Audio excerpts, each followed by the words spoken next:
আসসালামু আলাইকুম।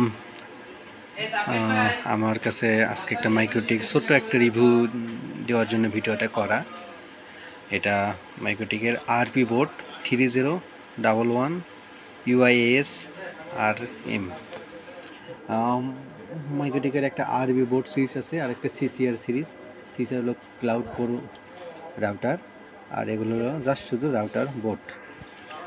সো এই বোর্ডের স্পেসিফিক আমরা পাবো 1G একটা এসএফপি পাবো। 1G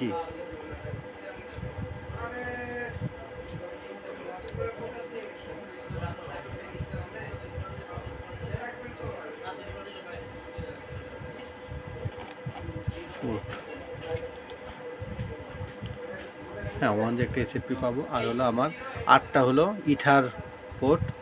এগুলো এগুলো 1G, এগুলো 1G পোর্ট। পাশে আমি একটা ইউএসবি পোর্ট পাবো বিভিন্ন ওয়েজ দেওয়ার জন্যে। এটা ছোট্ট একটা লাইট ওয়েট একটা প্রোডাক্ট। এটার হলো র্যাম 1GB র্যাম, আর এটার স্টোরেজ সাইজ হলো 128 MB। আর এটা মোটামুটি 20,000 টাকার মতো প্রাইস। এটা অনেকে ছোট্ট একটা মানে ক্যাম্পাস বলেন, স্কুল বলেন, ক্যাম্পাস বা আপনার ছোট্ট একটা বাজারে আপনার হটস্পট করার জন্য এগুলো খুবই ভালো মানের এগুলো রাউটার। এগুলো খুবই লাইট ওয়েট একটা। আমি যদি হাত দিয়ে নিয়ে দেখি ওয়েট খুবই কম ওয়েট হবে। এটার ওয়েট হাফ কেজি মেবি হবে না, যেটা আমি মাপি নাই, বাট ওই রকম যেটা আমি এটার সামান্য একটু ধারণা দিতে যাচ্ছি আমি। এখানে আপনারা 10 ভোল্ট থেকে 28 ভোল্ট যে কোনো ডিসি আপনারা দিতে পারবেন। সচরাচর আমি অনুর 12 ভোল্ট ও 0.5 এম্পিয়ার এটা দিয়ে আমি চালাই। এবার ছোট্ট একটা রিসেট বাটন আছে এখানে কেবল মাউন্ট করার জন্য। এদিক থেকে কেবল এখানে কেবল লাগবে, যেন কোনো টান খেয়ে খসে যেন না যায়।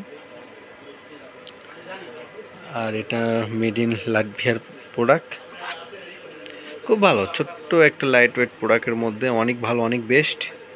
আপনারা চাইলে নিতে পারবেন। এগুলো কিন্তু কুলিং সিস্টেমের ভালোর জন্যই কিন্তু আমাদের কিন্তু এত বড় বডিটা করা। আর সুন্দর একটা ডিসপ্লে, এরকম প্রাইসে আসলে ডিসপ্লে থাকে না রাউটারের। খুব সুন্দর একটা ডিসপ্লে। আপনি ডিসপ্লেতে কাজ করতে পারবেন, ডিসপ্লেটা আপনি দেখতে পারবেন। আর পুরোটাই কিন্তু একটা সিলভার মেটাল বলতে পারেন। কুলিং সিস্টেমটা ভালো, এটার জন্য কুলিং সিস্টেমটা ভালো হবে। সো আপনারা যারা নিতে চান নিতে পারেন, এটা অনেক ভালো। 100টা পিপি ইউজার চলবে ইনশাল্লাহ, আমার মনে হয় চালাতে পারবেন। থ্যাংক ইউ সবাইকে।